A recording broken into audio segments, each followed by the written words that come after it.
Well, good afternoon, everybody. Doug Jenkins with the Findlay Hancock County Chamber of Commerce. We are live for a member anniversary here at Frey Encounter. You can see right behind me, Julie Anderson with me to talk about 45 years as a chamber member. It's a company with a rich history that goes even beyond that. Thank you for having us out today. Hey, welcome. Glad you are here. Thanks so much for stopping over and helping us celebrate. This is fun. I am really excited to talk about it. I don't know why grocery stores fascinate me.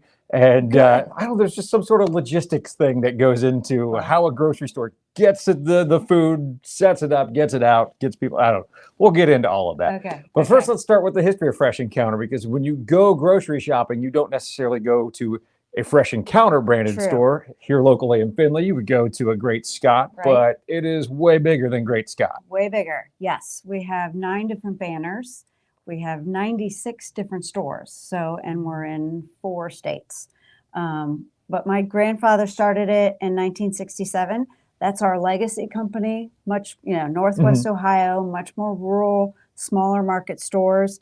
And we've expanded since then, and now are in Indiana, Northern Kentucky, and Florida, in addition to Ohio. So just probably try to get to that Florida store a little bit this time of year, right? Yeah, yeah. Let's go. I think it's time. I better get down there. But no, it's been fun because not only do we kind of celebrate what our legacy company is, we bring in all these people from other entities that we've either acquired a company and it's usually all small family-owned businesses that they just didn't have that next generation that wanted to take over in the business. And so it's still a family-owned business, incorporating with another family-owned business. And so we've brought a lot of those team members in. And so it's made us kind of a fun, dynamic organization. You mentioned that when you bring another grocery chain in or a grocery store in, that it's not, boom, you're a Great Scott or whatever banner it is. Right. It's you keep a lot of their setup. You bring in the things that work for you, but then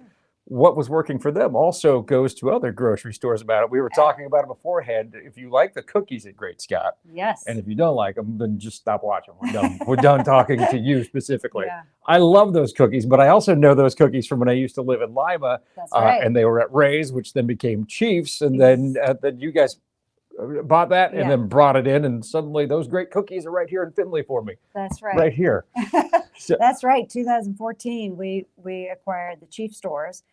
Based in Defiance. And so that was a great natural connection between our 2 companies. We have a lot of their team members here, and they definitely brought us the cookies. They said, this is how you do it, you guys, and they are delicious. So it's those kind of things that make, I don't know, the addition of new stores, they always bring something to the table. So it's great. It's just one small example of it. What are all the banners under Frey Encounter now? Okay, so you're testing me. Here we go. I'm just kidding. Maybe let's go some of them, because there are quite a few. There's quite a lot. But our legacy stores are now known primarily by community markets. So as far as websites, we have Great Scott that's here in Findlay, and Sack and Save, which is down in the southern part of Ohio.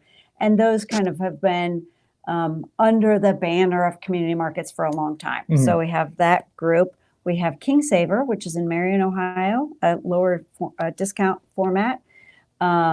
Chief Markets, we already mentioned. Remke stores, which are in the Northern Kentucky area. And then we bought some stores in Indiana that were the Marsh Corporation. It was no longer a family business at the point that we bought them, but we bought 15 of those stores, and we rebranded those Needler's Fresh Market. And so that's our newest brand.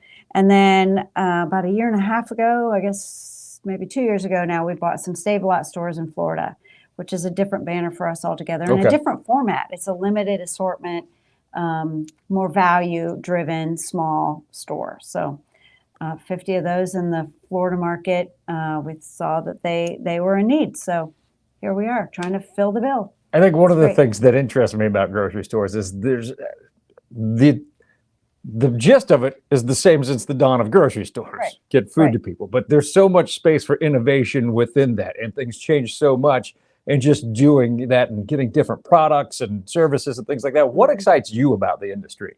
Well, this industry is definitely changing. I mean, not only from a product standpoint, people are eating, there's lots of different ways to eat, lots of different nutritional requirements, I think that we have to be cognizant of.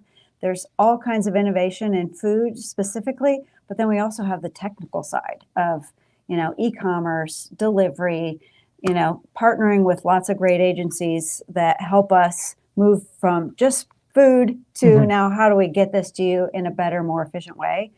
And then in addition, we've also got another organization that we own, which is called Yellowbird Food Shed, that is probably what excites me the most, and that is partnering with farms in the area. Okay. And so we've partnered with them, and we have these CSA boxes that come to our stores, and they're well, it's just all organic and beautiful and lovely produce. So that just makes me the happiest. You mentioned partnering with local farms. I know you guys like to partner with local businesses, Definitely. especially here in Northwest Ohio. Anytime you stop by the downtown Great Scott right next to us here, there's the banner, and it has all of the different brands just from Northwest Ohio that you can find in that store. How important is that to you as a company? Critical. It's really one of our main initiatives. We're going to expand. We did a small one in a few stores, a local food fest last year in the summer, where we really brought in all those local vendors to say, talk to our customers about,